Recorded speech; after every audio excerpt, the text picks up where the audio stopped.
You talked about JellyBelly, which is one of my favorite drum parts of yours. Wait, you said you wouldn't talk about JellyBelly. I'm going to talk about JellyBelly. That it's got the super fast bass drum. I mean, it's an incredibly hard beat. It's impossible. And you did that all with one. That was a single pedal. Drum. Yeah, it's not anymore, folks. But it used to be. Yeah, I used to play that with one pedal. And you know, that song was so difficult to record. Yeah. And Flood loved it. He thought that song. We were going to pick that song for our first single. One of the hardest things to do is to write a great up-tempo song. And Smashing Pumpkins has a lot of great up-tempo songs. And that's an incredibly melodic song that has all these great riffs, and it has the killer drum part. Yeah. Why didn't you have it as your first single? Maybe because we probably wouldn't be sitting here right now. Right, exactly. Exactly. That was us, not the record company.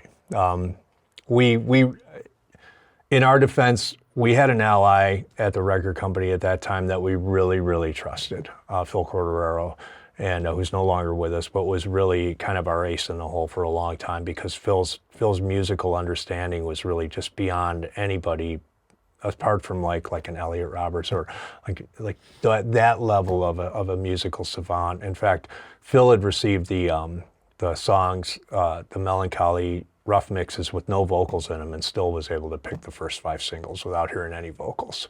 Which is, I mean, I couldn't have done that. Billy couldn't have done that. I mean, that's like my sister Laurel. Like, where does it come from, right? But yeah, JellyBelly was such an incredibly hard song to play, and Flood loved it so. And so every day we would come to practice or to the studio, which was our rehearsal space, and we were set up in a circle. I was here, Billy was opposite me, Darcy was over here, and James was here. And before anybody did anything, because we figured out the hard way, like if so-and-so eats a cheeseburger before we got to track this fucker, like it's not going to happen, right? Or if somebody, right? You know, you see the blood sugar go up, down, and then all of a sudden, like the bass pocket's weird, and you're like, what's going on? Like, how many Diet Cokes did you drink, right? So before anything happened, we would try to play JellyBelly every day. Okay, before anything, or Ode to No One, you know, like those songs. Like we would try to play those songs, and it was always, you know, like, you know, the car on the ice skittering down the highway out of control, and you know, you just try to capture that one version of it. And that day, it just happened to be where nobody made any mistakes, because generally when we would record, we were recording straight to tape, no click, no editing. So the drum part had to be the drum part. There was no ability to go back and fix anything. Right. Everything the Pumpkins ever recorded from Gish to Zeitgeist was straight to tape, no click. Okay. Commando, right? Like all commando, with the idea that we're going to keep the drum track and we're probably going to replace everything else. Right. Every once in a while we would keep something, but not usually. So, but with the drums, with everybody set up in a circle and the drums pumping, we had a full PA, the bleed, if somebody made a mistake, would come through. Sure. So now you're not only driving your bus, you're trying to mentally drive everybody else's bus. Like you're looking at so-and-so who made a mistake yesterday, or Billy screwed this part up, or I screwed a part up. You know, you're thinking like, oh my God, this is so intense.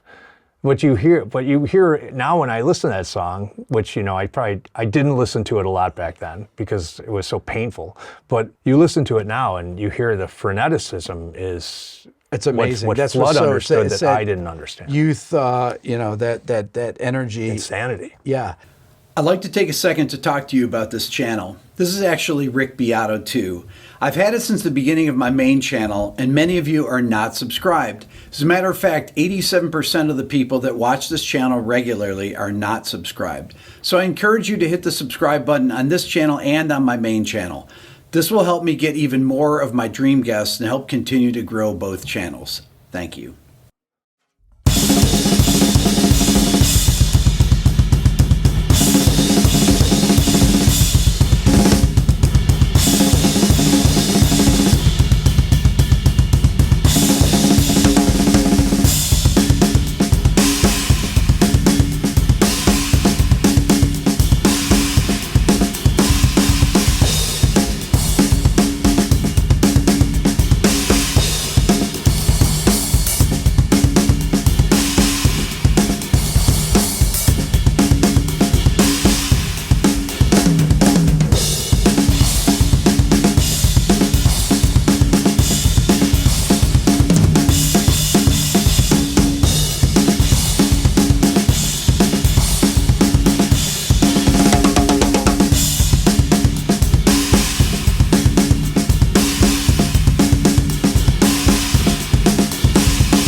That is insane. Right? That is insane.